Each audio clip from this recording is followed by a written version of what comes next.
Monday का market कैसा रहने वाला है और इसमें कुछ इम्पोर्टेंट सा है हिडन यहाँ पे जिसकी हम लोग बात करने वाले हैं। प्लानिंग करते हैं, काफी टाइम हो गया था ये डेली मार्केट एनालिसिस का वीडियो अपलोड करने का। आज से शुरू कर रहा हूँ, कोशिश करूंगा हर रोज हो ताकि जो दो चार लोगों को इससे हेल्प मिल जाए, अच्छा रहेगा। बात जरा समझिए ध्यान से कि मार्केट जो है अभी आप अगर देखोगे तो इसके पिछले दिन क्या था, एक्सट्रीम नेगेटिव केस था। आप सेंटिमेंटल को रीड करने की कोशिश करो, इतना गैप डाउन खुला था। खुलने के बाद मार्केट छोटा सा एक जंप दिया था और फिर यहाँ से अगर हाई से देखेंगे 23,334 से एकदम सीधा सीधा 935 के आसपास, 400 पॉइंट 500 पॉइंट यहाँ पे नीचे की तरफ ला दिया था। खुलने के बाद अगर हाई बात करेंगे, स्टार्टिंग से बात करेंगे तो बहुत 700 पॉइंट के आसपास था, ठीक है। अब उसके नेक्स्ट है जो उसमें था, इसमें हमने जो प्लान बनाया था वो यही था कि ये जो एक ब्रॉडर रेंज है इसका 930 से लेके 23,320 ये जोन था, यहाँ पे मार्केट है इसको क्वेश्चन की तरह प्रोवाइड करेगा, इतनी आसानी से तोड़कर नीचे नहीं जाएगा। हुआ भी कुछ ऐसा, लेकिन पहला ही कैंडल बनता है बहुत बुरा सा कैंडल बन जाता है और यहाँ पे उन्हें अपडेट किया था कि अब इसमें फर्दर मूव होने के चांसेस बहुत कम दिए हुए हैं। तो आप इसमें बहुत ज्यादा दौड़ कर देखने की कोशिश ना करें, अदरवाइज ट्रैप में फंस जाएंगे, ठीक है। सो नाउ अब आगे की कहानी समझिए जरा, क्या हुआ था, एक हाई लगाया था और इसी सेलिंग जोन के आसपास अगर ये दोबारा जो सेकंड लेग हुआ था ना, इसी सेलिंग में पहला लगाया है या दोबारा बार जब जाके यहाँ से स्लिप करता है तो ये मूव किया और नेक्स्ट टाइम फिर इसी के आसपास पहुंचता है, थोड़ा सा बाउंस देने गया और सेकंड लेग यहाँ से स्टार्ट किया, पहला फॉल दिया, बाउंस दिया, फिर जाके यहीं पे हो गया। और कहीं ना कहीं हम देखोगे तो डेली टाइम फ्रेम पे अगर हम देखते हैं तो लास्ट डे का जो क्लोजिंग था और उसका आई मीन थर्सडे का जो क्लोजिंग था, सेंसेक्स एक्सपायरी के दिन और उसके बाद जो ये ओपनिंग हुआ है, इनके बीच क्या कहानी है। इन दोनों के बीच की अगर हम बात करते हैं तो ये एक गैप बनना था, यहाँ पे छोटा सा गैप बना था, देखिएगा ध्यान से। और ये जो बहुत छोटा सा गैप का फॉर्मेशन यहाँ पे हो रहा है ना, दिस गैप कहीं ना कहीं ये इस तरह से एक्ट कर रहा है कि ये प्राइस को नीचे नहीं जाने दे रहा है। ध्यान से देखो जरा, एग्जैक्टली यही गैप है और इसी गैप के पास पहुंचा है प्राइस और आपका यहाँ पे होल्ड करा हुआ है। तो ये एक बढ़िया सा काम किया। और दूसरा चीज एक और आप देखोगे ना, ये जो लाइंस आपको दिख रहे हैं, इन लाइंस का मतलब ये होता है कि यहाँ पे आप ये जो नीचे देख रहे हो डॉटेड लाइन, ये देख रहे हो, ये भी गैप का बाउंड्री है और ये भी गैप का बाउंड्री है। तब देख सकते हो गैप के अंदर इतना पावर है कि इतना स्ट्रांग फॉलिंग मार्केट को पॉज कर देता है और ठीक यहीं जाके इसके लोअर बाउंड्री से यहाँ पे बाउंस करता है।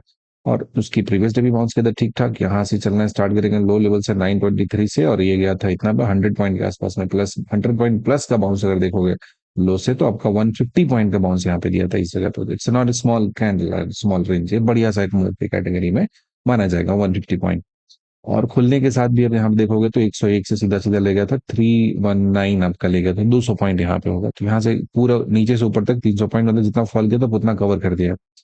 तो आने वाले टाइम में जो एक मेजर चांस है कि बहुत ज्यादा नेगेटिव ऐसा तौर करने नहीं जाएगा, बिकॉज सिंपल बात समझो ना कि अब जब नेगेटिव है, बहुत एक्सट्रीम नेगेटिव है, तो पूरा वो आपका सीना पलटेंगे। देखें देखेंगे ध्यान से ना, देखो कि यहाँ से यहाँ तक गया था, आप कोई भी सोचो पोजीशन कैरी करेगा, इतना नेगेटिव पे होकर डे लो तोड़ दिया, नीचे क्लोजिंग दे रहा है सब कुछ, खुलने के बाद रवि बना दिया ऊपर की तरफ। तो जो ऐसा सोच के प्लान किया होगा उसका तो मार्केट उसको आग लगा के जला दिया होगा। तो बात यहाँ पे ये आ जाता है ना, इस पर्टिकुलर जगह पे देखोगे तो बात ये आ जाता है कि ये जो गैप का हिस्सा है ना, ये जो प्रॉपर गैप हम लोग देख रहे हैं, ये डब्बे की अगर हम बात करते हैं, इस पे थोड़ा सा आगे कर लेते हैं।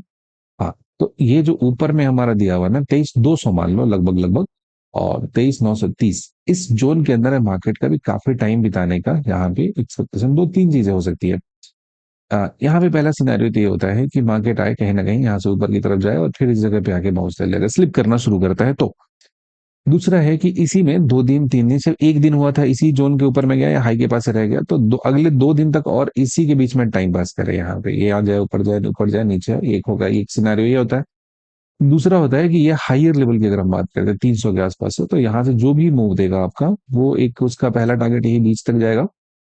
हाँ, दूसरा 30,000 साइकोलॉजिकल लेवल हो गया और तीसरा गैप का लोअर बाउंड्री हो गया 22,930 के आसपास तक ये जा सकता है। क्या होगा दूसरा सिनेरियो, ऊपर से जाएगा। तीसरा हो जाता है कि अगर मार्केट को पॉजिटिव होना है, यहाँ से ऊपर की तरफ जाना है, क्योंकि जो भी आप न्यूज देखते हैं तो इसमें भी ये बात सुने होंगे कि वो ट्रम्प बोल रहा है कि अपने ट्रूप्स को विड्रॉ कर सकता है और उसके बाद जो वॉर है बहुत कंटिन्यू नहीं चलने वाला है। तो देखो, ऊपर से जो कर रहे हैं ना बहुत बड़े खतरनाक ट्रेडर लोग हैं, वो बिलियन में पैसे छाप रहे हैं यहाँ पे, और दैट टू लीगल बेसिस, क्योंकि वो सब कुछ मैनिपुलेट कर सकते हैं सारे न्यूज को। जो सेंटिमेंट चलता है तो पोजीशन पहले बनाते हैं, न्यूज बाद में निकालते हैं, तो वो लोग का अपना गेम चल रहा है। हम लोग छोटे ट्रेडर है, उसमें थोड़ा बहुत जो चीजें समझ पाते हैं उसी के हिसाब से ट्रेड अपना प्लान करेंगे। तो इस जगह पे क्या हुआ इस हिस्से में कि आप समझो कि अभी एक अगर वो ऊपर ले जाना होगा ना, तो मंडे को ये भी बात को इग्नोर नहीं कर सकते हो कि मार्केट को सीधे जंप करा दे और 23,300 के ऊपर में खोलते हैं यहाँ पे। जो क्लोजिंग है एरिया है 23,134। 23,300 के ऊपर में खोल देंगे तो 446, 556, 690 तक कुछ भी हिट करा सकते हैं वो ऊपर की तरफ। ये होता है। अगर ये आपकी मतलब नया बात नहीं है कि निगेटिव मार्केट है तो हमेशा निगेटिव नहीं होगा। किसी किसी दिन इतना खतरनाक बुलिस आपका मूव देगा ना कि आप एक्सपेक्ट ही नहीं कर सकते हो। डाउन ट्रेंड के मार्केट में होता है, और अप ट्रेंड के मार्केट में भी कभी कभी इतना तगड़ा सा सेलिंग अगर जो एक्सपेक्ट नहीं कर सकते हो, तो it's a very common nature in market. आपको इसको रीड करना है लाइव मार्केट में कैसे होता है, तो अपना जो व्यू बना के रखना है, ये रखना है कि ऊपर से अगर सेलिंग आता है तो ये इन सारे वैल्यूज तक हमारे 23,930 तक हम लोग को काम करना है। इसको जब तोड़ेगा तभी जाके काम करेंगे, और इसको तोड़ने के लिए मार्केट को पहले अब थोड़ा और ऊपर जाना पड़ेगा। अगर नीचे जाना है तो कुछ 23,800 के आसपास तक जाएगा, तभी ये स्लिप मारेगा नीचे की तरफ। ये तोड़ेगा तो फिर आपका नीचे में 1,000 पॉइंट का और गेटवे है हमारा ओपन हो जाएगा। समझ में आगे बात? पहले तो यहाँ डाउन साइड तक ये व्यू दिया अपने, और यहाँ तक पहुंच गया है। एक हमारा कुछ है 21,700 के आसपास का एक जोन दिया है, तो यहाँ पहुंचने के बाद तो खैर थोड़ा पुश करेगा तो नीचे आ जाएगा। लेकिन अभी इमीडिएट में इसका नीचे का हम लोग प्लान नहीं करने वाले हैं, क्योंकि रिटर्न जरूरी होता है। तो अगले 2 दिन तक तो मुझे लग रहा है जो कॉशियस अप्रोच है वो इसी रेंज में रहना चाहिए। 23,000 से लेकर 23,300 के बीच में रहना चाहिए। इसी रेंज में जितना टाइम बिताएगा ना मार्केट, उसके बाद जिस डायरेक्शन में डिसाइसिव मूव देगा उसी तरफ ये चलेगा। एक आध ऑप्शन है, इसका चार्ट दिखा देते हैं आपको थोड़ा सा। आप देखेंगे कि यहाँ पे कॉल का प्राइस क्या था, यहाँ पे इस जगह पे इसके प्राइस को यहाँ पे खींच कर लेगा था ऊपर की तरफ, और फिर यहाँ हाई से सेल करके नीचे की तरफ ला दिया है। तो ये थोड़ा सा फिर कॉल साइड चीपर हो गया, तो इसको बेच सकता है वो लोग, खरीद सकते हैं आप। और वहीं पे पुट की बात करेंगे तो ये अपने बेस पे चल रहा है, यहाँ पे बहुत ज्यादा इसके प्रीमियम में कुछ स्पाइक नहीं हुआ है, इसी रेंज में टक टक टक टक कर रहा है। तो इसमें जिस सही पॉइंट पे कोई जाकर ट्रेड प्लान करेगा उसी का कुछ हुआ होगा। ये कुछ डायरेक्शनल मूव अभी पकड़ा नहीं है, और आखिरी में टूटा ही है, तो ये कहीं ना कहीं हमें बायस कर दे रहा है किधर के लिए, अप साइड के लिए थोड़ा कर रहा है, और कॉल अपने बेस के पास यहाँ बना रहा है तो स्लाइटली पॉजिटिव है। और लेट्स सी कैप अप खुलता है या खुलने के बाद ऊपर चलता है। डाउन साइड जाएगा तो वही हमारा जो वैल्यू है, जो हमने बताया आपको कितना दिया हुआ, 23 से नीचे जाओगे 22,930 के आसपास तक हमारा मैक्सिमम है, अगर ये स्लिप करता है कंटिन्यूएशन देता है। और उसके लिए 23,000 का जोन है। 23,100 पहले टूटना जरूरी है, बाद में 23,000 टूटना जरूरी है, तो आप लोअर लेवल को हिट कर देंगे और वहां से आपको एक मूव देखने को मिल जाएगा। ठीक है। बाकी अभी वोलेटाइल सिचुएशन है, ठीक है ना, तो बहुत मतलब जो भी मूव हो रहे हैं वाइल्ड मूव आ रहे हैं, तो आप जब ट्रेड कीजिए तो टाइम पे प्रॉफिट बुक कीजिए। सीधी सी बात ये होता है, नहीं तो आपका आया हुआ प्रॉफिट चला जाएगा और अननेसेसरी के लॉसेस आपके होंगे। और बहुत ज्यादा बीटीएसटी और गैप अप गैप डाउन अब अभी मत कीजिए, क्योंकि बहुत एक्सट्रीम लेवल का न्यूज ड्रिवन मार्केट अभी हो रखा है, जिसका टेक्निकल से काफी दूर दूर तक वास्ता नहीं है। So it's better make decision in live market, और उसके बेसिस पे एग्जीक्यूट कीजिए, तो आपका जो ट्रेड है, जो रिवॉर्ड्स हैं, वो काफी अच्छे रहेंगे। बाकी पूरा एनालिसिस कैसा लगा बताइएगा, एंड यहाँ तक देखने के लिए आपका बहुत बहुत धन्यवाद।